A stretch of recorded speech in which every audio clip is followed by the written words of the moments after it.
Right, welcome to another episode of the Powerful Lives podcast. Today we've got Chris Baker.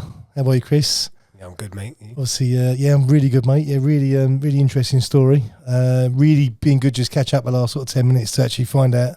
We obviously grew up probably about 2 miles from each other. Yeah. But let's get into it. Let's take you back to where you actually grew up. Yeah, so I was born in North Mid Hospital, Edmonton. So Yeah, lovely hospital, as you know. beautiful, yeah, beautiful. And then I grew up in Enfield, Holbrook, Purcell House. It was all right. It was just me and my mum. Like, there was my dad weren't about from a young age. It was just us two. And yeah, it was good. Like, my mum does everything she could. We didn't have much money. We lived in a tower block, but it was good environment to grow up. Like, she's very loving, very caring. Then I'd say when I was 8, from like all that time it was good. I was getting my nans. I went on holidays. You know, like It was different back then as well, I think, wasn't it? They did the best they could. I played out and just. I don't feel it was so about money. I feel like now it's all about money. Whereas back then, I think you like you say, play out. Christ, you wouldn't even let your kids play out nowadays. No, a lot of that now it's just screens, isn't it? Like, yeah, they didn't exist then. Not that I'm that old. But yeah, it was all good. Everything was good. Like, I had a small family unit. It's just my mum's got a sister. My auntie's got my auntie. She's got a son. And it was just my nan and granddad. That was literally it. Like, it was really all local. Yeah, at the time I was in Enfield. My auntie was in Cheshunt. My nan was in Cheshunt. So local. Nice. Yeah, nice. Yeah, local. Where did you go to school? I went Worcester's primary school at a young age. So you know what that is. Yeah. Yeah, that's it was good. I enjoyed school when I was in primary school. Yeah, it was.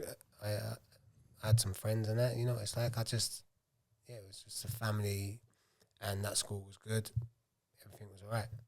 And then what happened? You secondary school. Was you good at school? Do you enjoy school? Like, I did when I was young. I enjoyed it. Yeah. But not secondary school so much. where did you go? Secondary. Enfield Chase. Right. Okay. But like, from things happened in between. So like, when I was 8, my dad had come back out of prison. So I didn't even know he was in prison. He just wasn't there when I was a kid. But then when I was 8, he started coming back around, and the dynamic changed, mate. He's totally different. Like, them days there, he picked me up in old stolen cars. You know, like, you didn't have like it was easy to steal cars, I suppose. Yeah. Back, we're talking 95. You start a car with a penny sometimes back in them days. Yeah. Yeah, so it'd turn up in like brand new BMs, or it'd turn up in brand new Minis, or whatever the car was at that time. And like, it's just different dynamic to what I'm used to. My mum's never been in trouble in her life. One time we're at the lights and the lights went green, and then someone's bibbed the horn to say like, "Move, man, it's green." He just got out and beat them up. Like, the whole thing was different, but I don't know. It was like, for me, it was so like gravitating. It was like I kind of like enjoyed it. I don't know. It was just like, I think it's one of them weird things where, as much as we know it's wrong, we kind of listen. Everyone kind of loves that stuff. I think, yeah, and I think it's like, I'd had no male role model or no male figure in my life at that stage, like father figure. And then when he does come, he's doing all this stuff. It's like, is this how men are supposed to move? Like, is this how we're supposed to act? But we grow up watching fighting films. You know, we grow up watching Kickboxer, Bloodsport. You know, like Bruce Lee. Like, you know, like when you think about it, everyone sort of wants to be that fighter. Yeah, which is, you know, it's portrayed. When your dad left when you was 2, did he go? Was that straight into prison? Yeah. But did you know he was in prison, or? No, I didn't know. Then. He was working away. And then 6 years. Yeah. And then he comes out at 8, and like stolen cars. He didn't like the police. He used to tell me like they're bullies, and I suppose them times they probably were to him. But yeah, so the dynamic changed. Like, I just suddenly see that sort of life that happened. That was going on for a few years, and like, I just started changing the way I behaved. My behavior like was different. You know, like, instantly, I think I had this anti-authority attitude sort of thing, and school wasn't as good, and yeah. School's a pressured environment, I think. You know, like, I've noticed it with I've got 4 kids, I've got 4 girls, And I've noticed the difference from primary school where everyone's happy. Yeah. Secondary school is awful. Yeah. It can be a real horrible place where it's, you know, it's sort of make or break. Yeah. No, and it is. And then when I was 10, I was watching like Fresh Prince, sat down. My mum's like, oh, you got to turn this over, put the news on. And he went to prison. It was him on the news, like, and I'm sitting there watching it, thinking, why is Fresh Prince not on? And and he's getting sentenced to like the Old Bailey for 3 life sentences, and it's just like, I put Fresh Prince back on, don't think it really sunk in, and then that was it. Like, Was you seeing your dad at the time when this was all going through? He'd like? come round. Sometimes he'd just pick me up and try to drop me to my cousins or whatever. But I would see him, and then when that happened, he'd been away for a while on remand. Then I see him getting sentenced, and again, that was like just before coming up to like secondary school and things like that. And then from then on, I just had like mad attitude. Like the neighbours all changed. They started being like funny with us. Like the lady that I used to go in her house at the end of the landing, she had like birds and she'd let me in and play with them. And then as soon as that happened, she was putting rubbish on my door and calling me the N-word and chasing me and fighting my mum. And even one time, her boyfriend pulled out a knife and was going to stab my mum. But luckily, I was only a kid. I couldn't have done much. But the police turned up. I don't think I've ever been so happy to see them. Like the life I've lived after. But I was. Like, and they just got de-escalated. And I remember after that, vividly, like, I started putting a knife under my little GT BMX. Like, I'm a kid. But seeing that was like the fear of that thought of them trying to stab your mum. Yeah. Like, and then you getting all this rejection, and so then It's that product of environment again, of what we were saying earlier. You know, like you see, if you see violence, it becomes almost a way of life, which is terrible. And I think it was a lot of fear. Like, fear is like can be mad. You can do so much if you fear for yourself. Do you know what I mean? So I had it under my bike, and I was driving. And I'm like 10, 11 years old at this time. It's just when I look back now, it's a crazy. Do you think it was a little bit of bravado as well? You know, like you're the one who's got a blade, and you know, you're sort of. I think it's that age where you're trying to reach out and you're trying to sort of make a bit of a reputation, or was it just genuinely fear? Honestly, I didn't tell one person, so I don't think it was bravado, because I think I've been in that position of bravado before, but that initially wasn't, because no one knew apart from me. It was pure protection. I think it was seeing these things like with your mum and with these neighbours and with these people. You think, oh, well, I need that now because they got one. Yeah, they're a male, they're an adult. Do you know what I mean? So And what did your dad went down for? What, triple murder? No, he didn't go for triple murder. I don't really talk about his crimes because it just takes attention away from my story. Do you know what I mean? It's not my story to tell. So. Yeah, no, fair enough. Yeah. I mean, I'm just trying to get more in how it would have affected you. You know, like just even seeing it, like it was horrific. Yeah, it was. Yeah, I remember it vividly. Do you know, like, is he out now? I think so. I'm not too sure. You no contact? No, not really. I've spoke a couple times. It's just like, I don't know, when you've missed 28 birthdays and Christmases and you know, like, it's like. You can't just pick it up. It's hard, isn't it? Like, and then I always look back at the things that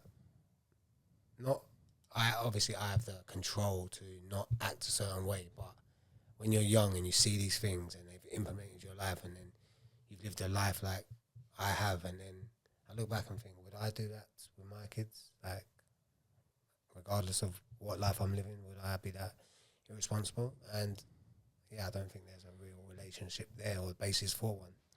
Yeah, fair play.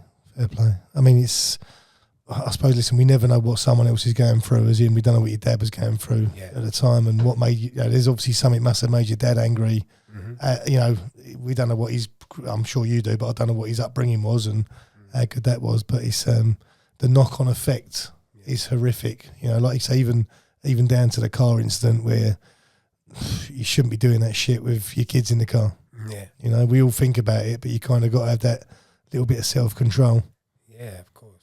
So that's what makes us. It's a difference between good people and bad people, I suppose. Yeah, I know I've done bad things, but then I think, would I do that sort of stuff? I don't know. And yeah, like it's just hard, isn't it, to pick up? Yeah, because you're a stranger to me, really. You know? I know minimal about you, and you know minimal about me. It's quite difficult. Yeah. I think I sort of spoke to a lot of people on the pods where they've had that sort of strained relationship after 15 years away, and it never sort of seems to feel the same. You know, it sort of feels like two strangers rather than a father-son. Yeah. I've seen him. Like I've seen him a couple of times in that time. But yeah. Yeah. So what happens? So you're 12 years old. You're growing up in Cheshunt now. No, I was still in Enfield, and then I went Enfield Chase. Started there for a year. It's just hard, man. I think I was struggling a lot mentally. I think even though like they didn't really talk about it then as much as it is now. We're talking like 1997. Like I was in school and I wasn't like, it wasn't that like it is now. It was like more suck it up. And I think all these things I'd seen and been through kind of impacted me mentally. And I think I was just not. I was anti-authority. I was playing up to school and just being disobedient and not really trying to like get on with the work. I was just trying to be Disruptive. Yeah, literally I was. And obviously that didn't last long. Was you seeing anyone, was there any counselling in place or anything like that? Well, what happened was when I started school, the first year, they gave me like a session with, I don't know what it was, psychiatrist, therapist or whatever it was. And sat one session, I'm closed off because of course I don't know them. They were asking me painful things. So I was like, I'm okay. That was it. I think it takes more than one session anyway. Yeah, it's one of them things. Yeah, like but especially at that age. They just closed the case then. Really, nothing really happened after. I never had no more sessions. Yeah, because it's mad to think that like with, Christ, I'm not saying it's the be all and end all, but with a proper bit of therapy, it could have really helped you out at that age. Yeah, definitely. It might have changed the path. Yeah, no, it definitely could have, but I don't think I was ready to talk to them either. No. Yeah, just one session, that was it. And then I just, like I said to you, I wasn't applying myself in school. And I think I was just struggling, literally, mentally, and just acting out, even at home. I wasn't behaving. How was your relationship with your mum? Initially, like, it wasn't great because I was just like a lot of anger, maybe blame, but like, obviously that's evolved now, and like, she's my world. But like, I think on my part, I wasn't behaving well. I was like just angry at the world, but she was obviously doing what she could and trying and being a supportive. But yeah, I wouldn't probably let her in and maybe a bit angry in that time. Yeah. But yeah. Again, it's even it's that dodgy age anyway. You know, being 12, 13, your body's going through changes. Like it's with none of that. What's happened in the past? It's a tricky age. Yeah. You bring all that shit into it as well. It's a sort of time bomb, isn't it?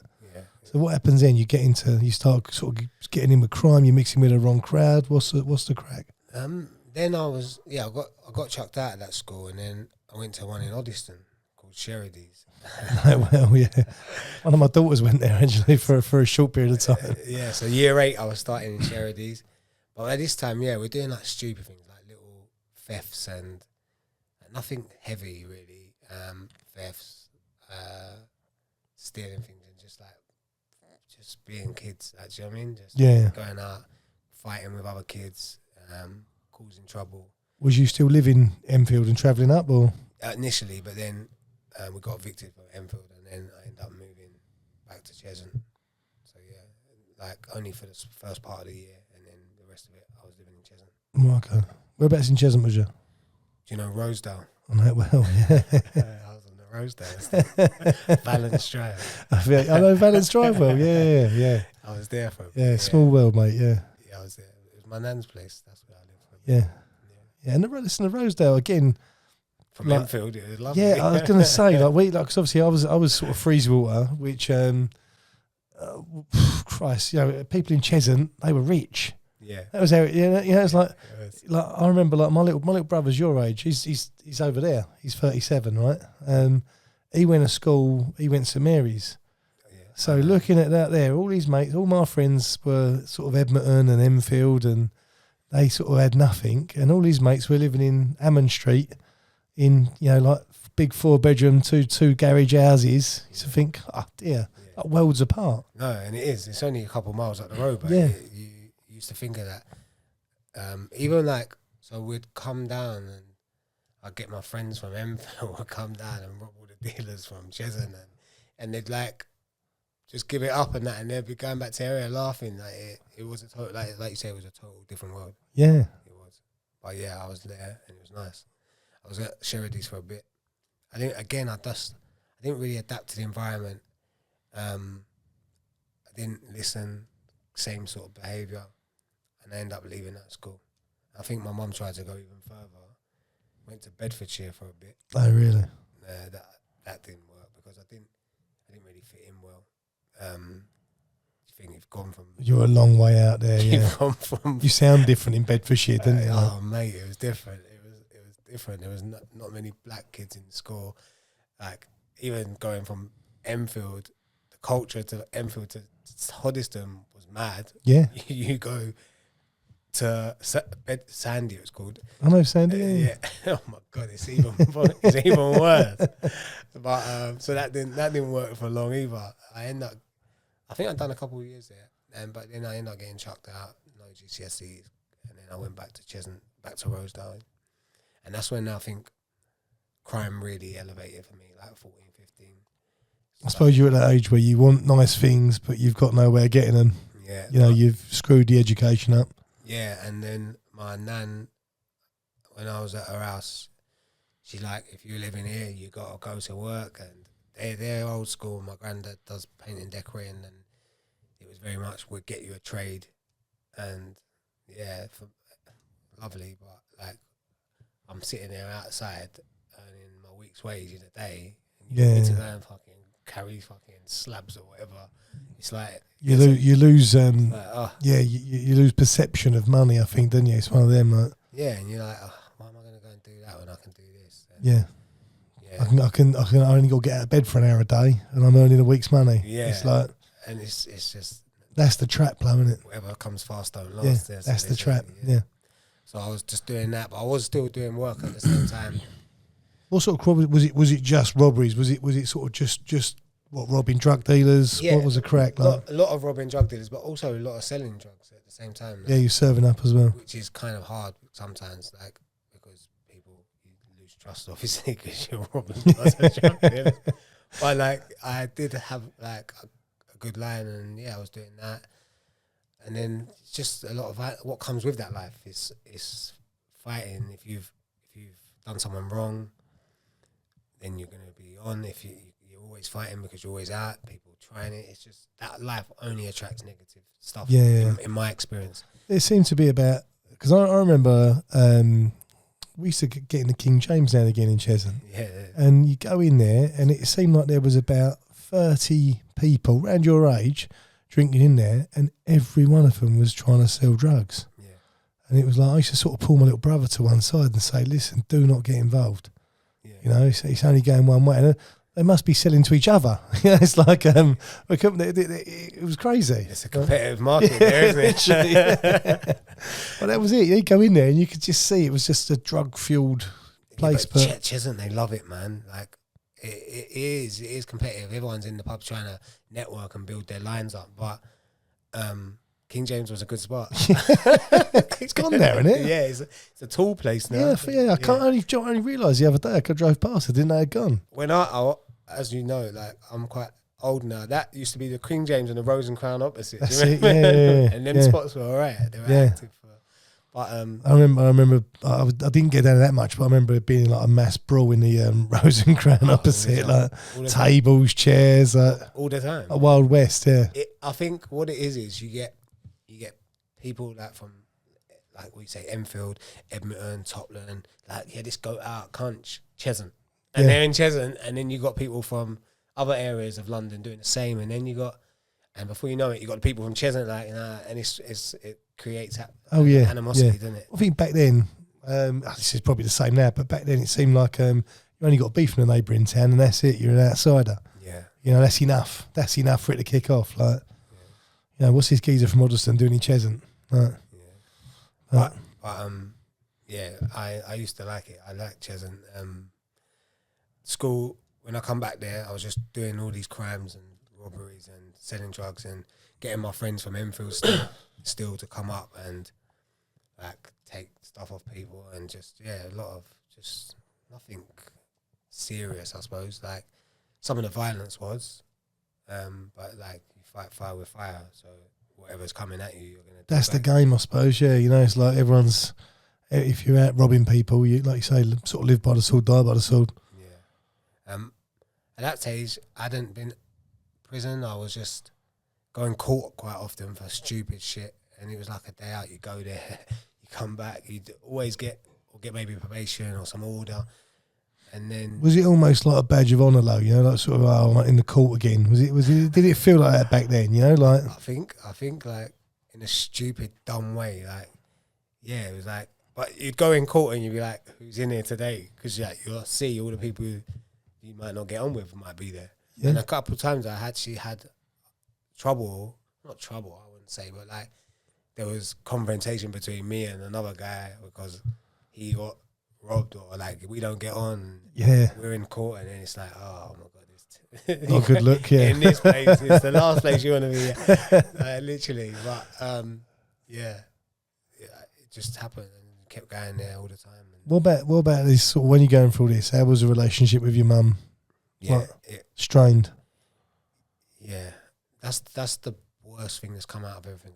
Even like to the extent of like losing an arm and all that, whatever. Like the trouble I caused her, I didn't really. I see it, but I didn't really. Just too selfish at the time to. Yeah, that's if I'm honest, like. Yeah, like I put her through so much.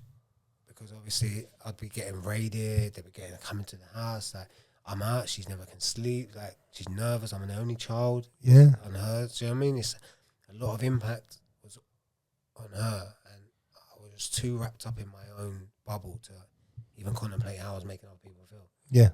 Literally, like but we've all been there, you know, like most, you know, I've out of my 4 daughters, my 15 or 16-year-old, she lives in Cheshunt now. And she's very samey. It's all about her, which is fine. Listen, because I was the same. Yeah. You know, when I was 15, 16, it was all about me. So you kind of, I think you can see it, but that's without bringing the shit to the door. That's what you know. That's a difference. If it's about her because she's out with her pals, is one thing. But my ass was getting raided every week. Yeah, and you never know. Like I'm coming back with black eyes or like whatever it is, like you know, blood on me, blood on me. Your worst nightmare. As a parent, it'd be your worst nightmare. Yeah, and like I just really never deeped the impact that I was causing her. Yeah, like you say, I was too me and this lifestyle and whatever. She's probably laying there awake, not knowing whether you're coming home, you know, whether you're coming home alive, whether it's horrible. It done her in. Yeah, but she's really like it was harsh. Yeah, but this is part of growing up. Yeah, it's painful. Have you got any kids? Not yet. See, I think that's the mad thing. You know, as you get kids, you sort of suddenly go. I remember moaning at my mum saying, "Fucking little shit," and she go, "I wonder where she gets that from," you know. And then she starts telling you about yourself, and you go, "Right, okay, fair play." Yeah, like it's an age thing, you know. And we are all different, but and I think product of environment. You know, like you again, without having your dad around, then sort of seeing all the shit you've gone through. Not making excuses, but it does impact your whole life. And I think she always says, I think that's what made her so lenient. Yeah. Because she would never punish me. So I'll go out and whatever, come home, schools said he's done this and that. But she wouldn't punish me. I think she felt so... She almost understood. Yeah, and I think she felt so, like, I suppose guilty for his actions, even though it wasn't her fault. Yeah. I think that she was so concerned about that and how that's impacted me that she would allow me to get away with certain things. I think. Yeah. I think, but we have a great relationship now. Yeah, good. So that's good. Yeah, and it comes. Listen, I'm not never fallen out with my mum, but we've sort of distanced ourselves over years, and now I feel like we're tighter than ever. You know, like so I think it does come around. You learn to realise what they've done, but again, it comes with age, doesn't it? You know, you start appreciating everything that they've done and all the shit you put them through, and you sort of try and pay it back a bit, I suppose, don't you? That's what you can do. Yeah. Try not to cause any more grief. Oh, But no, brilliant. So while you're going through this stage, was you carrying? Was you using weapons? Yeah, I would say like more time then it was like people would have dusters or like maybe like baseball bats in the car and things, but now it wasn't so much nice. Even though I started young with a knife, I don't think it would more. I wouldn't really have that. But yeah, I would have like a duster, or if I'm driving, I'd have like a baseball bat in the car. And like that. Yeah, because Cheshunt, it's weird. Like, Cheshunt wasn't a horrific place. Do you know what I mean? Like, I think there was two sides to it, but it wasn't a bad place to grow up in. But I think it was there if you wanted it. Like you say, we knew people who were carrying back then. Yeah, and I think it's the life you're living and your attitude and what you're doing. Yeah, because like you can get it anywhere, can't you? Like you say, but when you're in that, I think it's about not getting caught with whatever you're with. Like you're trying not to get caught as well, because police are pulling.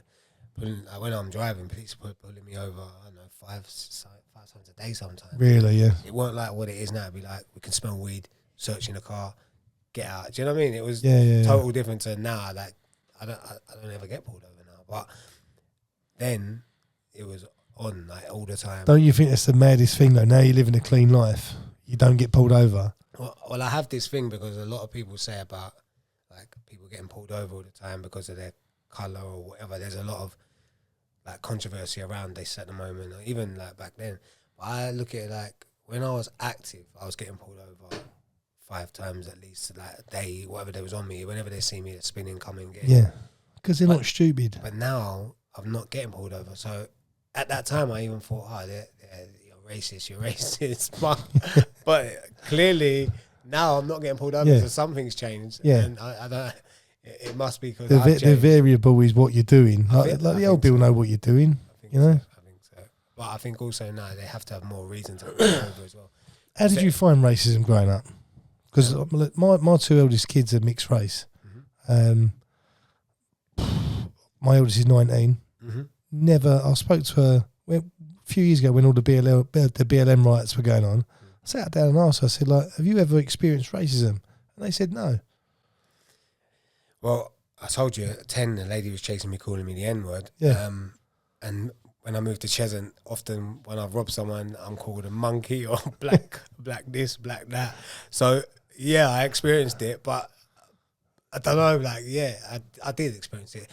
There was like, I think there was me and about 3 other guys in Cheshunt that were black, and we experienced it, man. You did, yeah? Because when I first moved to Cheshunt from Enfield, like I said to you, like 97, 98, might have been 99, I can't remember. It was different there. It was like people would knock on your door and say like about fucking National Front Party and all this. Like it was different. Like, and there was not many black people in Cheshunt at that time. So yeah, we did experience it. But I think on the end of it was after I've done them a wrong and then I'm called this. So it was said out of anger, but never like to your face overtly. It was just more if I've done something, they'll be on the phone, hey, you fucking whatever. Yeah, you know what I mean? Yeah. I mean, I see it with my ex missus, like the mother of my 2 eldest. I've been placed and walked into a pub before, and the pool ball pretty much stops over the pocket and the jukebox goes off, and you realise that you're not welcome. Yeah. Like, he's out there, but I'd like to think it's got better. You know, like you say, going back to, like you say, the 90s, I'd like to say it's improved. Has it? Look at society at the moment. But I think now, all of a sudden, I think look at the media right now will tell you it's not, but I think society will tell you it has. Yeah, I don't think now you don't go into places and think, this is not for black people, Irish or dogs. You know what I mean? You don't get that now, but like I think there is still Yeah, and look at the world at the moment. What's going on? Like it's crazy stuff going on. So I think it definitely is. But I just don't get it thrown at me. I think I say this all the time, right? If you take 100% of people, you've got 1% of the world, black, white, yellow, fucking brown. They're wrong uns. They're the ones you see, the far left, the far right. Mm-hmm. They're the ones that shout. 98% of people just want to get on with everyone and just enjoy life. Yeah. So simple. Do you know what I mean? Like most people don't see colour. No. It's not. I do honestly believe that. I think like the media now, the media are portraying. I don't know. Like I've seen on WhatsApp groups. I've seen Muslim gangs running around with bats and knives. Right. Yeah. There might be 200 or 300 of them that we've seen running around. Yeah. How many Muslims are in the country? Right. Same with what they're classed as a far right. You're seeing a handful of people. You know. They don't speak for everyone. No. And that's kind of like what the media are portraying right now. It kind of sort of, that's what racism is, isn't it? Where we class everyone the same. Frustrating. Like, you know, we grow up. I've got a very, very diverse friend range. I don't know. You speak to a lot of people. It's being made worse. Yeah, I think the media makes everything massively. I don't even really listen to most of it. You don't know what's the truth or what isn't it? Like, it's the narrative they're trying to push on you most times. Yeah.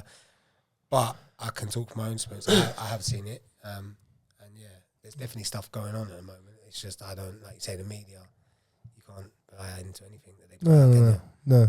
Like I say, I think there's racism on both sides all day long. You know, it's like that's the reality of it. There's always, and tensions are heightened at the minute. But I honestly do believe 98% of the population just want a fucking quiet life and get on with it, and everyone's happy. Yeah. You know, getting back to your story,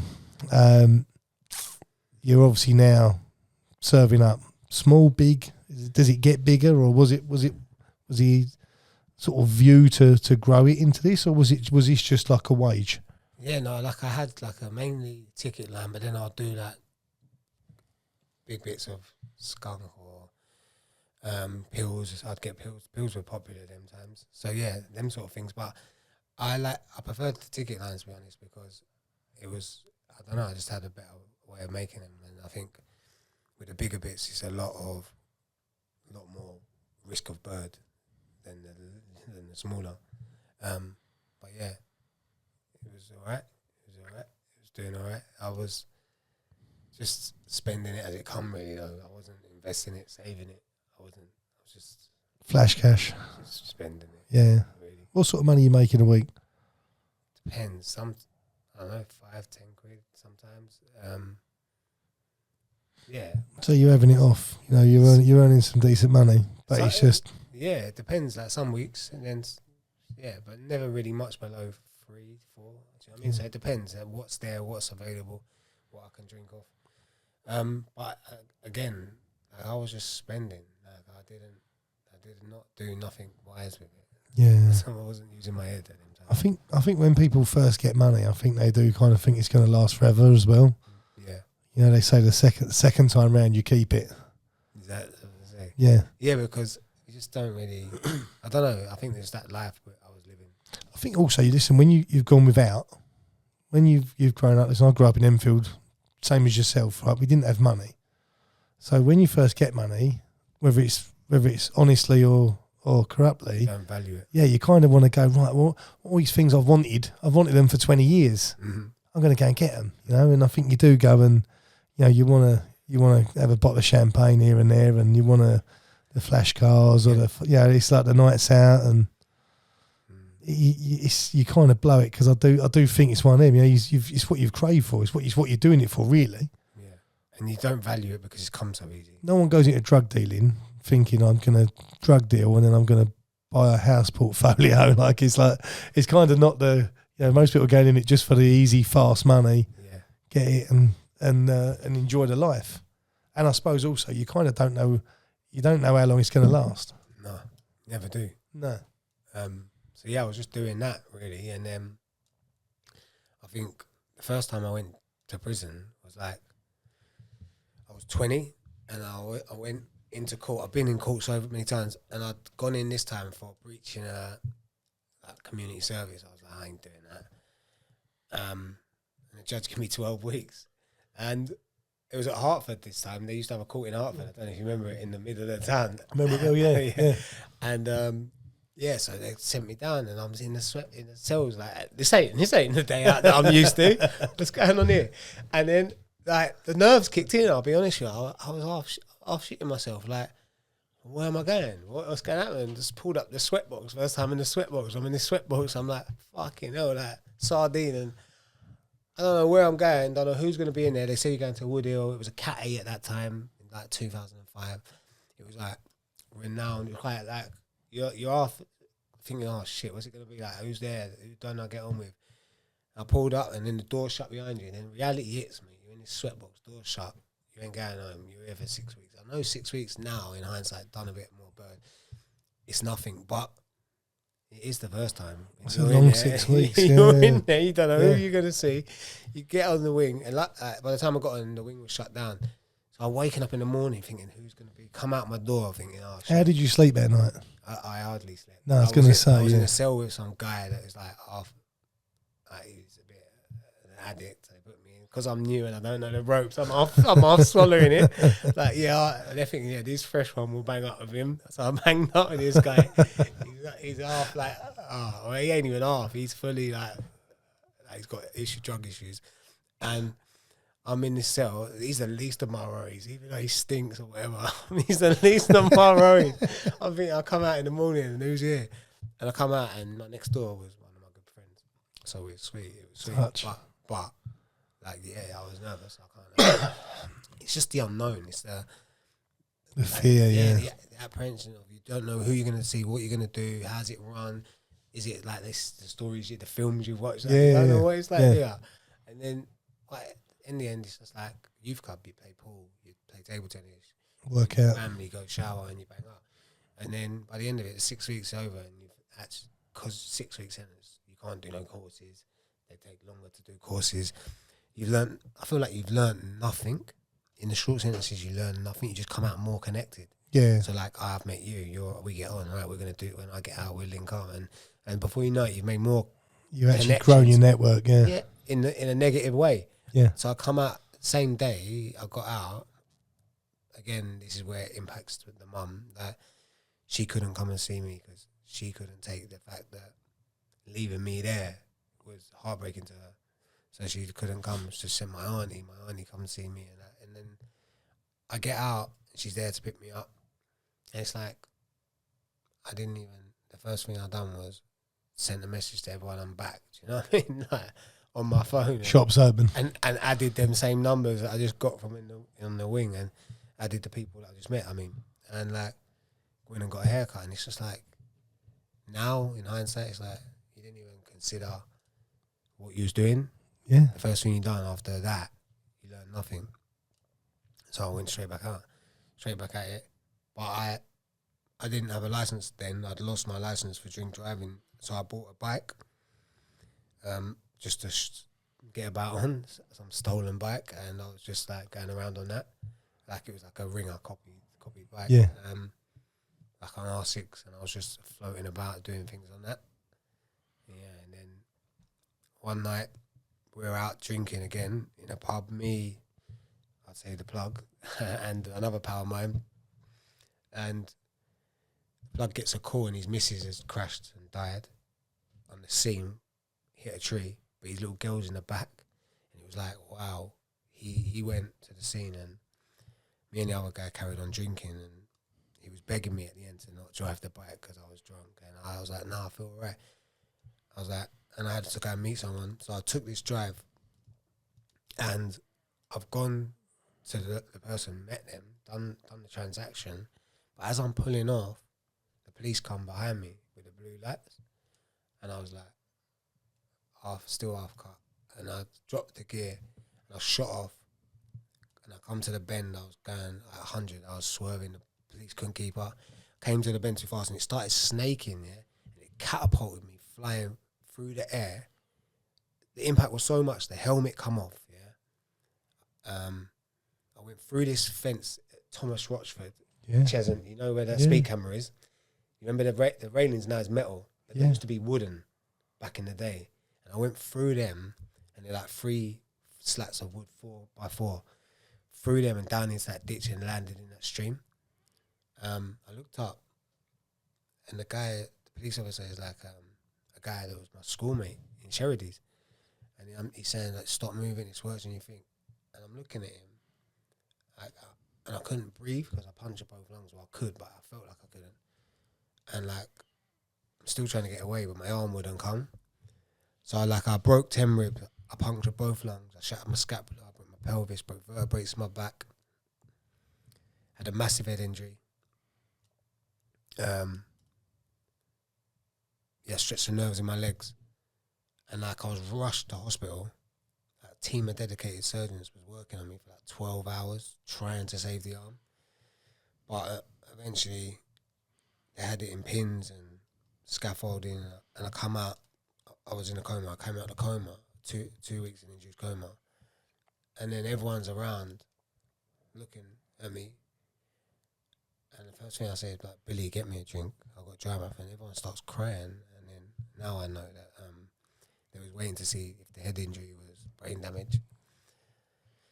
And yeah, my arm was still there, but it just stunk like rotten flesh. It was in the scaffolding. And do you know what? I'm jumping ahead a bit, but I recently got some pictures because I asked for all the footage and all the pictures. The police had nothing, but I asked the hospital for images, and I'll give them to you, and you can put them. Please, yeah. And so yeah, I've got all the images of when I was in hospital, and I don't know, like I thought I'd dealt with this, but seeing that was hard. Just took it all back. Like you wouldn't believe. Like I literally didn't come out. I went like, I felt like I was down for like a week. I had to like, this ain't me. I had to really like go deep, and I don't know, it was hard. It's horrific, yeah. I just think you don't ever think you're going to lose a limb. Nah. You know? And then they come to me after the surgeons, and they said to me, he's got sepsis, it will kill you, you have to sign. I was like, no, refuse him. And then they said, if you don't, your mum will have to, because we can't let you die. And so I had to sign, and then, yeah, they amputated it. And then... What age was this? I was 22 then. 22. I'd done 6 months in hospital, and then, yeah, 22, they had to amputate it. It was fucked.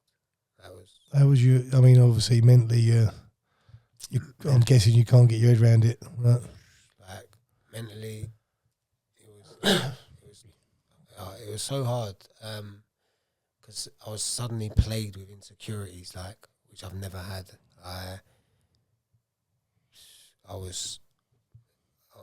It's hard to say, like, you're in that life. And but how's life? Yeah, all of a sudden, yeah, like you've literally lost your right arm, like. You know, is fighting crime, and now you're like extremely vulnerable, I suppose, in a sense. Yeah, like, you're almost defenseless, yeah. Physically, in a life that you're in, and yeah, it was just hard, man.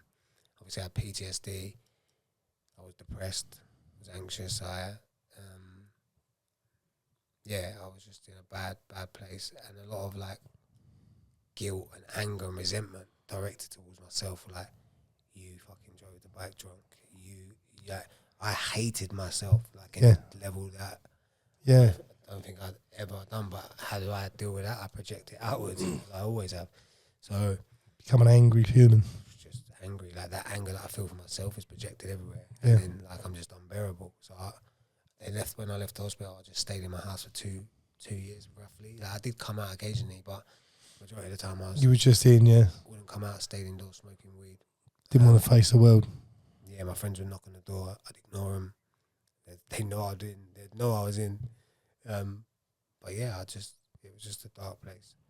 How was your mum through that? Again, it's like... Was you living with your mum? Nah, I didn't want to go back there. And I couldn't walk up the stairs at that time. I couldn't barely walk. Still struggle now with like, not to walk, obviously, but like I got issues with my feet, like, from that accident still. So no, they gave me a place on the Springs, we said about town. Yeah. So I was there. And I couldn't walk properly, so I like I had a crutch and I had braces, and yeah, I just didn't really come out. I was just in.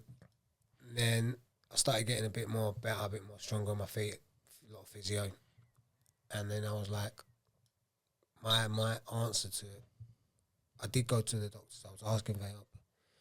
They didn't have no PTSD specialist in that area at the time. I was going to the doctor saying we ain't got it. Just give me more tablets, and that's not doing nothing. So my idea was like, I didn't process it. I didn't deal with it. I just pushed it down. And what I did is I went out and tried to prove to myself that I'm still the same Chris. And I did this by doing the dumb shit that got me in that position. Do you know what I mean? You actually went back to it. That's all I knew. And it was like, I'm not going to let this change me or impact me. I'm still that same person.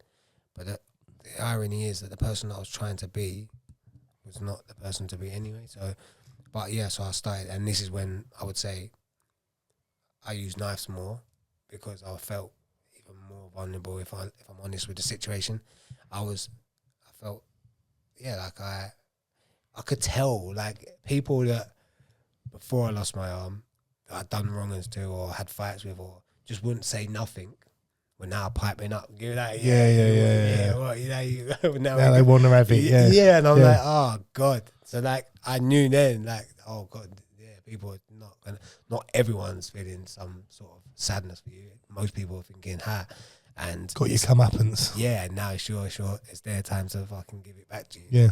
And that was the hard pill to swallow. So that escalated my behaviour, I would say.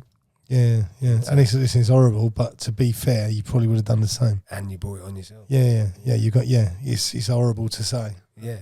So I just started doing the same things, getting involved in crime. I remember at one time we went and robbed a dealer, and I'm running away with the drugs, and my prosthetic arm's falling off.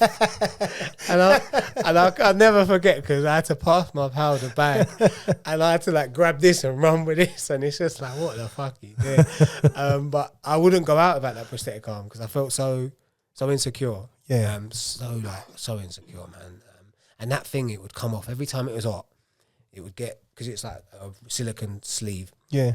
As soon as a bit of heat comes, it just get sweat, slide off, and it just drop, and you would have no warning. Your arm would just drop on the floor. And I was always scared to go out, and it would drop, and it was just such a fucking horrible thing to have. Yeah. So uncomfortable. Doesn't do nothing. My uncle grew up with he lost the leg at, I think he was 18. He was either 18 or 21. He lost the leg like from there, like right at the top, and obviously mentally it destroyed him for a few years. But by the time I sort of come around, he'd literally sort of like mess around with it. I remember sitting in the pub once, and he sat there and he got a dart and he started stabbing himself in the leg, going, "I've had enough," like that. And everyone's looking around thinking, "What's this geezer doing?" But he's a prosthetic leg, like, you know what I mean? Like, you go like, but he sort of learned to live with it, like, but obviously uncomfortable, like the joint, the rubbing, it like soreness. Yeah. But the thing is with leg below, like a lower amputee, is it's functionable because you can walk on it. It's actually got some importance. It's got some relevance. Like, it does something for you daily. My one's just hanging there. Purely it's hard to put on a jumper on it, because you have to, and certain ones get stuck, and it's just simply because you're insecure. And all right, they say it has some to have the weight, so you're not leaning. Yeah, but it's all done for me. It was just done to look like I have an arm. And yeah, that took a while for me to be like, do you know what? Fuck. Don't worry about it. Yeah. Actually, life's better without it. Fuck everyone else's opinion. But that come later. At that time, so I was just doing stupid shit. Like, even one time we was on a train, and like, I've got a load of drugs on me, and they're coming. So we pulled the doors, made the train stop at Turnford, and jumped off, and then just like, and I ended up getting nicked for that. But I got away. But it's just stupid shit I was just doing. And still had a little worker, some guy I'd known since I was a kid. He was running for me. And yeah, he ended up stealing a load of drugs. And that's another thing. This cunt would have never done that. No. It annoyed me so much. Yeah, you're vulnerable. Well, in the end he was, because I ended up kidnapping him, holding him hostage, stabbing him. and demanding my money back, which turns into blackmail, false imprisonment, and Section 20, remanded behind the door. Yeah, I'd went to jail before that a couple of times. I got done for that train. They gave me 15 months. I got done for 15 months of it. Yeah, but do whatever 7.5. Got done for a few other things, like remanded for a knife point robbery at Reading. Like, I went to prison a few times. How did it feel first time you went in, having one arm? Do you know what? Like, it was. I knew the ropes a bit more then. It was cool. Everyone's sweet. Like, I think when you get in there, the people that really like got the wing on lock, yeah, they're not. It's not that bad. I don't think. I think if anything, it's less of a problem for me than if I had two arms. I think You actually, people are more like just sort of let it be. Yeah, Yeah. It's not really that much. Yeah, so Is prison adapted for? Because I mean, obviously, what's your daily routine like? You know, even getting dressed and things like that. Like, do you have aids at home where you know, things that help you out? Can you take that into prison? no, that's a good. No one's ever asked me that. No, and this is where when I got that big bird and I ended up getting sent for that kidnap, false imprisonment, blackmail, or whatever, and I got 10.5 years EDS, got it reduced to 8.5. I had to serve 2/3 of that. So I ended up doing 5 years. And on that sentence then is when I really noticed that actually they do nothing for people with disabilities. They struggle to accommodate people with able bodies. Let alone, and it's not them, it's the staffing, it's the funding, they have nothing. They do nothing. Even the awareness. They probably don't even have the awareness for the staff. Well, I'll tell you, like, I had a senior officer, they're called SOs, come up to me one time, and in prison I'll just have it tied in a knot, the jumper, and he's gone to me, pulled the sleeve where the arm's missing, and went, he's armless. And I said, like, I'm on a parole sentence, I want to go home, yeah. So I put that on a formal complaint about him, right? And he lost his status, but it just showed the ignorance of them. Yeah. Like, they have no, it's acceptable. That it's just cool to say them things. Like, they don't see it, but you wouldn't go up to a black guy or a Muslim in prison and say something racist to them, but he'll come up and pull my sleeve and say, and I think that dynamic of ice banter with disability is more acceptable in society than it is with the banter with, you wouldn't say that in a racist way, would you? No. And say it's banter. Yeah. But he tried to say to me, I was only joking. I'm like, yeah, but that's... Don't work that way, yeah. Yeah, but... Look at it from my side, But before, that was at the end of the sentence. Before, I probably would have got into madness with him because I was keeping up fuckery at the beginning, like a lot of block, a lot of fighting with officers, like just making my sentence more harder, like a lot of basic. Was this the frustration? I think it was the trauma still. Like, yeah. I hadn't processed losing my arm. Yeah. I was angry. I hated myself. I didn't value myself. Before I went, I was just drinking and getting on drugs. Well, I was going to say, like, sounds like you've sort of felt worthless, and you've spiraled, you know. Unbelievable. Self-destruct. Yeah, like, I come out, I was doing all this shit, and I was just getting on drugs. I was drinking a lot. And then when I went to prison, I had that same, I might not be on drugs or whatever, drinking, but I had that same anger, that same hate, that same unprocessed PTSD, trauma. And it was just, I was projecting it on the authorities that I've been told of since I was a kid that are bad. You know? And it's you never win in that life in prison because they love that. They'll wrap you up, put you in a block, put you on basic, not let you out, wind you up, antagonize you, keep you on basic. They want the reaction. They want the reaction. Yeah. What I found as a process through the prison, if I started reading like the laws of prison and the PSIs, and I met a couple of people that know about it, and then I found that actually they're supposed to do this for disabled people. They're supposed to put this adaptation. They're supposed to make reasonable adjustments, and it's actually an Equality Act. And I started putting all these things in, and then it becomes a problem for them. They don't like that. They much rather you be aggressive and angry. Yeah. Well, at that stage, they want you out. Yeah, they want to get rid of you, don't they? Start doing that. But yeah, so when I got that sentence, I was in Peterborough. Peterborough sent me to like Loudon Grange. Oh, first of all, I was in Bedford. I got chucked out into Peterborough. Then I went to Loudon Grange. That's a long-term BCAT. That's different there. Horrible.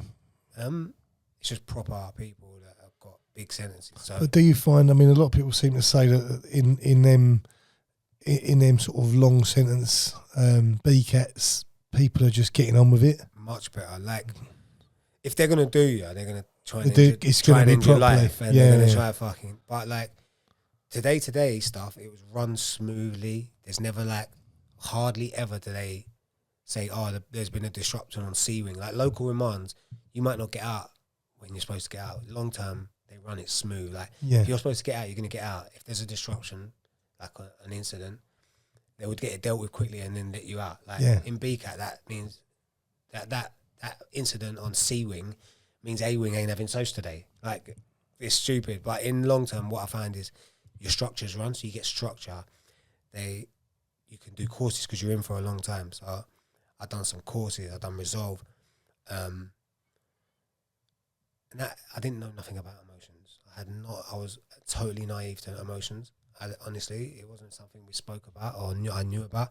So when I done Resolve, I kind of opened my eyes to like, this is why. It didn't cure me, but it was like, it helped me to think. It made you understand. Yeah, I was like, so this is why.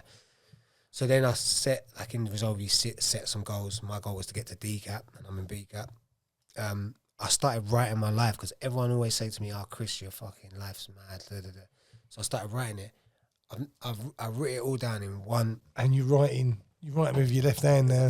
That's what was torture. Like, it was like reliving the trauma. But I've written it down. I wrote like 70,000 words. But to me, like, I've not done nothing with it lately. It's just on the back burner. But what it did do is it helped me to process everything I've been through. Getting it down, writing it down is gives you a different dynamic of seeing your life in a different way. Yeah. It kind of gets you out your head, I suppose. Yeah. And then I met some guy and I was like friends with him. Then eventually he helped me to get my CCAT. Went to the Mount. The Mount's my local. They said I got to go there. I was off trying to get to the new one in Berwyn at the time. It's called Berwyn, I think, in like Wales. I was trying to go there and they wouldn't have it. They said I got to go to my local. So I was thinking, I don't want to go to my local and see loads of people. Yeah. You get wrapped up in like, you go backwards. We're getting parcels. Do you want to jump on this? Do you want to put? And it's like, I just want to go home. Yeah. How long have you been in for? 4 years by now? No, by that time, it was like about three and a bit I'd done, and then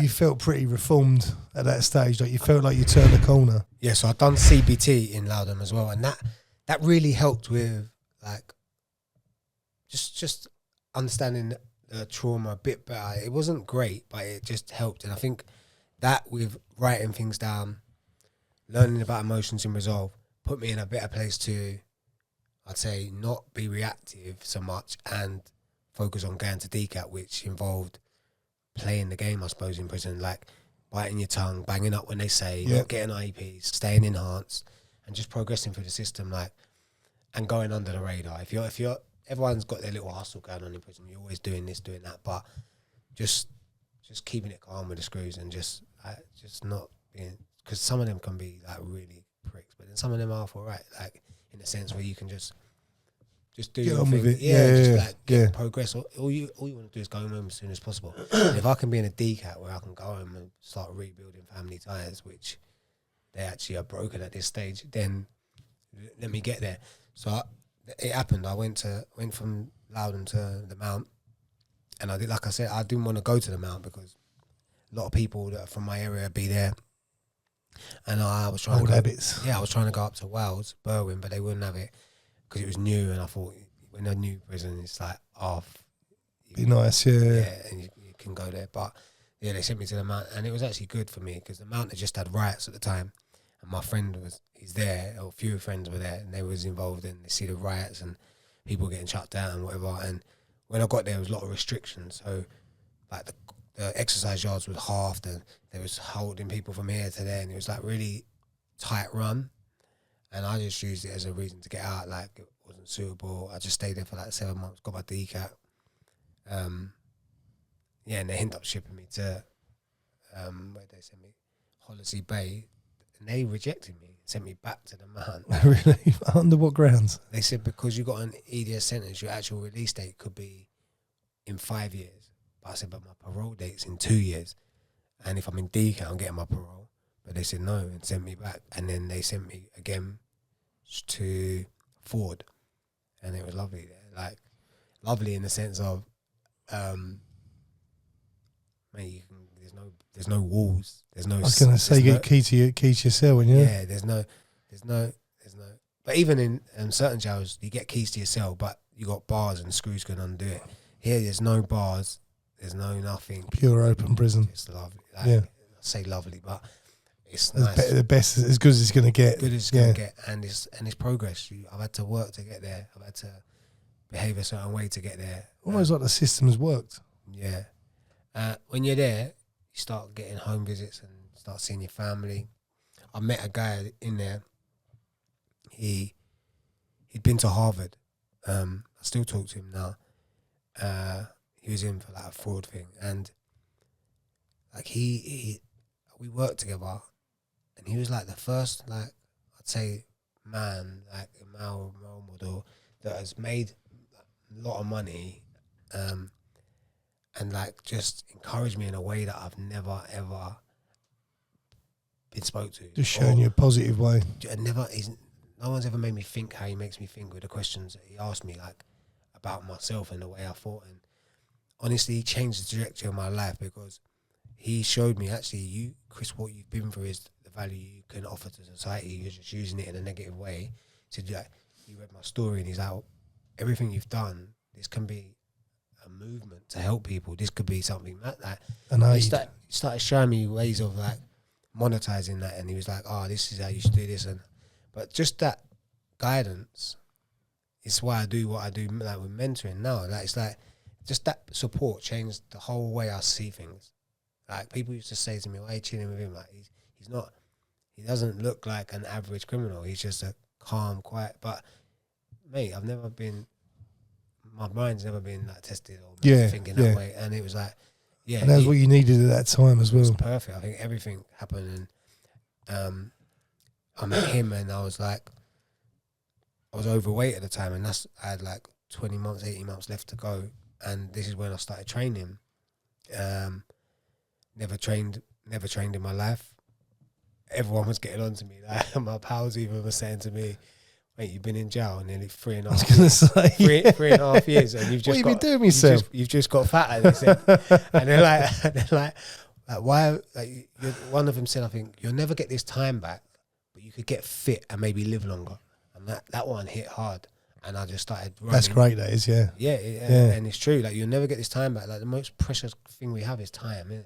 Never know when it's up. But he said, you're never getting this back, these 5 years, but you could get out healthier and maybe live a bit longer. Get another 5 years bolted on the back end. Maybe. And it really hit that one. And I started running, and I couldn't even run, mate. I honestly had a derby like you wouldn't believe. It was fucking... I'd believe it. Actually, Brad used to call me that. He used to call me Derby in the man. And they used to wind me up saying rotten. Yeah. Then I went... That Sam who I met, he said to me, you should go to this talk. And it was a lady from a charity called Cursler Arts, and she was doing a talk, and then she done a talk, and they do like creative, and he said you could take your book to them. And then I applied to work there, and I was working there from Ford. And they're a brilliant organisation. What's the charity called? Cursler Arts. So I worked there, and it's just they're all like educated people, but just kind. And I got there, and I said to the director, I said, like, this is uncomfortable for me. You're all too kind. I said, like, I've just been in prison for 5 years, nearly, and when people are kind, there's normally an ulterior motive behind it. Like, what's going on here? And it made me feel uncomfortable. But I think, again, it was just what I needed to break me into society. Because I remember the first time I went there, I wore that prosthetic arm. And they were like, didn't say nothing, didn't think nothing. I'm on the train's rammed, and I remember it hitting the train things, and I'm like, got back, and I'm like, why the fuck am I wearing this? And I've been doing all this training, and then it was like, I never went back and wore it again. Really? And I've never worn it since. Really, literally, that's it. That's it. Yeah. And I was like, fuck anyone else. Like, I forgive myself. I've put myself through hell. I'm comfortable in who I am. He was like, That's a powerful position as well. It's like, no, fuck this. Like, stop hiding behind that. Like, it takes away that, because sometimes people wouldn't notice it, believe it or not, with the prosthetic, yeah. And then it's like, you feel that you've got to bring that up sooner or later. And it's like, bam, it's here. This is who I am. I love me. If you don't like it, like, and if you want to stare, like, walks and all, isn't it? It's like, yeah, and from then I've never worn it since. And yeah, that's powerful. It is powerful. And yeah, I was. They made me feel so comfortable. So I was there working, and then I was close to release. Yeah, like about 3 months, maybe not, about 6 months before release. Everyone's recommending release. I've gone on a home visit 5 day, end up fucking getting drunk, seeing the police officers in my area. They reported me back to the prison that I was out on one in Hoddesdon. and they called me back early on the DCAT, breathalyzed me, drug test me. I passed all of these. They said, no, we still got to go. And they sent me back to the Mount. Now, by this time, I've lost weight. I'm in shape now. Old Brad's still there. I bump into him. I said, who's Darby now? I said to him, right, Darbs? And me and him, yeah, he was there. I think he got chucked out of DCAT. And then I went for, it was COVID then. It started, I went to Mount back in January 2020, and it was COVID just started off or whatever. A lot of banged up, and I got out in August. I got caught with a phone before that though. But we was in our cell 24 hours a day. No visits. Yeah. I think everyone had to blow up because, fuck me. That'll go mental. We've got no phone. We've got no visits just because of COVID. We're banged up 24 hours a day. Yeah. Like, of course we're going to have a smartphone and fucking FaceTime my family. Like, and then even they said, they didn't even give me no days for it. They just said, look, because of the circumstances, we kind of understand. We get it, yeah. We understand the situation. Bit of common sense. Yeah, and they did. But yeah, I got parole. I got out in 2020. July. How was that coming? Because obviously you come out in COVID as well then. Yeah. I mean, that must have been weird in itself. It was strange because initially they put me at my mum's, and then after about 2 months they moved me into a hotel, and I was in a hotel. Yeah, it was weird. Like, loads of people couldn't go out as masks. I didn't have a jab myself. And after what I'm seeing now, I'm glad I didn't. For the best, yeah. I'm thinking, from what I see, some of these things they say. Yeah, I didn't really abide by the rules. I wasn't really, let's say, into COVID as much as some people. It wasn't like I wouldn't be putting on a mask. Yeah, I think, again, common sense tells you that putting on a £2 mask that literally, even if you read on the box, it says does nothing for COVID. Like, people are mentally, walking, following the aisles. Yeah, but people, walk that way and you won't catch it. People are so hell bent on it. Like, I end up getting exemption card because people was just doing my sweep. Like, they're doing my head in. Like, oh, yeah, you got no mask. You can't come in. I'm like, mate, the doctors I remember, like, it wasn't a cold. I had a cyst, like it blew up on my stomach, and it was actually like really bad. It was like guy in sepsis, and I was at the doctors and they said, "Nope, you're not coming in. You ain't got a mask on." But I'm ill, and I ended up going to the hospital and had to go under anaesthetic and had to drain it because it was actually making me go ill, and the doctors were refusing me because of it. It's just like, yeah, it was craziness. Oh, it was craziness. It was mad. Yeah, but listen, 90% of the population, if there was a line that said stop, they'd stop. They're just sheep. They don't actually think. They don't think that that's really not going to save anything. No, and I've been seeing a lot of it now. It's like there's a lot of bad stuff that come from that. Yeah. So yeah. Listen, don't get me wrong. I had COVID really bad. I had COVID pneumonia. Like, I'll come close to dying. I wrote my will on day 11. I thought I was gone. Fucking hell. So I'm not saying that. I don't think the jab's definitely wasn't a success, but at the same time, at that time, people were dying with COVID. Yeah. So it needed something. Yeah. But I don't think that jab's. I think Big Pharma are going to still sell anything, and again, it's a great opportunity to incite more ill people. Ill people make money, don't they? Yeah. So that's another episode. Another podcast. But yeah, so I come out. It was weird. The environment was weird. You couldn't do this. Restrictions were weird.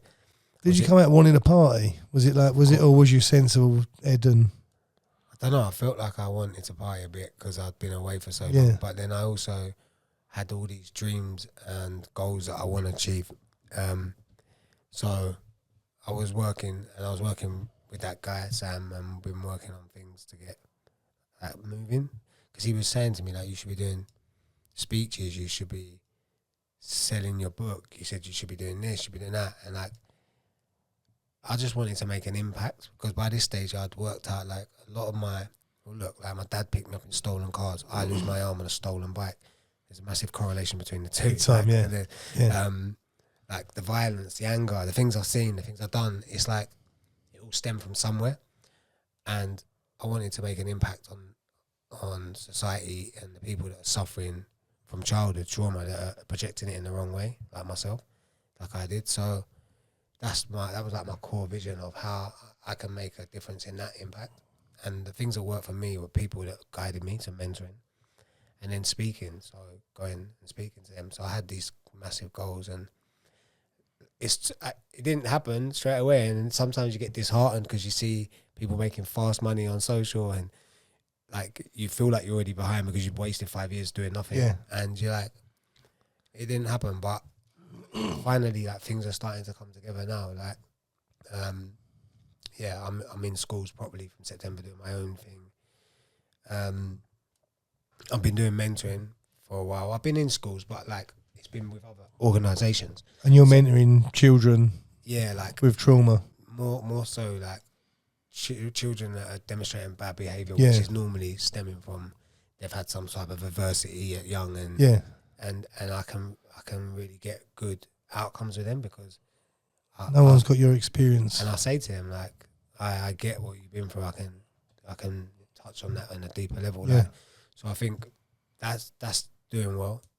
But now, like I said, I've done speeches in schools several times, but it's been through other organisations. But finally now You're going direct. I'm going to be telling my narrative, and that's more impactful because I'm more passionate about that because it's what I've lived. So like working with someone, it's okay, it's cool, you're having an impact, but when it's your own story and you're saying, look, and that's why I asked for the images, and I'm saying this can happen, and county lines, I've done that. Like it might not have been called that when I was younger, but we was running county lines. And it's like this is where it leads. Like, and stop now. I can have a great impact on that, and that's where we're going. I've also been working with a charity called Forever Young People, and he's my friend Ash, and we're doing a course now. We've literally got it created, and that will be going in September, October. It's like a 12-week program. So that looks at nutrition, mentors, goals, lifestyle, for the whole thing. It's a whole mindset thing, and it's based on what I think I've done, and that will be really impactful as well. And I look forward to that because, again, for me, it's about making an impact in the right way for once. Do you know what I mean? And it's obviously helping you sort of redeem myself. Yeah, literally. But you can never. You're leveling your karma, aren't you? You can never take away the bad stuff you've done. But if I always say, if I can impact more people positively than have negative people, then the balance is maybe tipped a bit better. But obviously, the people that have been hurt are never going to forget what I've done, and I can't try to do nothing about that really.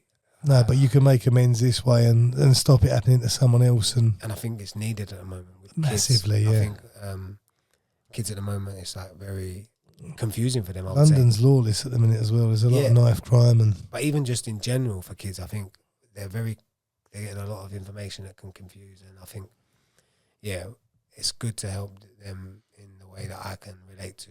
So, I've been doing a lot of that and mentoring. What's the next 5 years? Good idea. Like, I want to expand it in a level where we utilise people that are with lived experience and grow this and have much more people like myself with their own narratives, their own stories that can inspire change in kids. I think for me, mentoring was one of the main things, along with fitness and like understanding where it's coming from. But I think if I can grow an organisation of mentors with lived experience, I'm not only giving work to people that are coming out of prison, I'm also help it. They're using them to help people that are going to prison. Yeah, So the cycle, of course, yeah. Do you know what I mean? And I think that is to grow more people with like me, like the people you have on here, but they might not be wanting to, but have a team of people like myself that are making positive impact. Yeah. So Well, take yourself back to when you first went to school and that guy was, I think you said you was 12 and you had one session with a counsellor. Yeah. That counsellor was you. Might have been a different thing because you're more relatable. Yeah. And I think that's where I want to go. And yeah, implement courses and just really try to build it as big as possible, because I think it offers opportunities to people coming out. Yeah. To say like, look, we can pay you X, Y, Z to help these kids and tell them why you don't. But it's obviously getting the right people that are coming out with the right mentality that do want to change like I did. And then, yeah, not using them, but getting them to guide people in similar situations like what I'm doing, but just expanding it basically. Yeah, I love that. Yeah. Yeah. Hopefully we can make an impact. Yeah.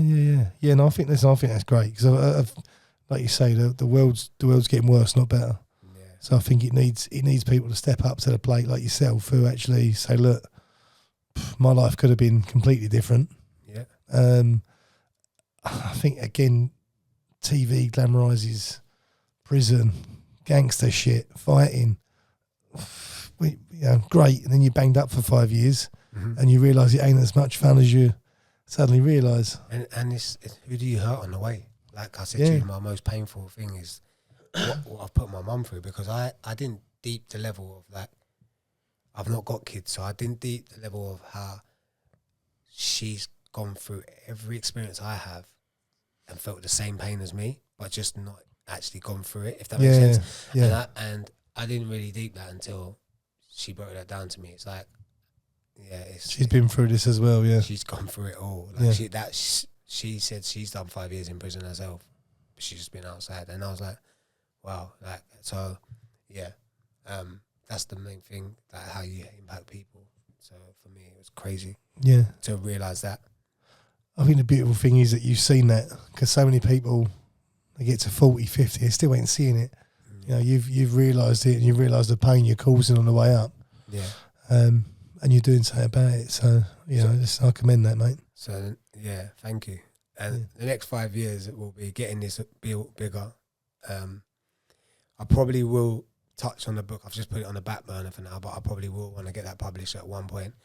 And the goal is to one day make a series out of my life. Like, why not?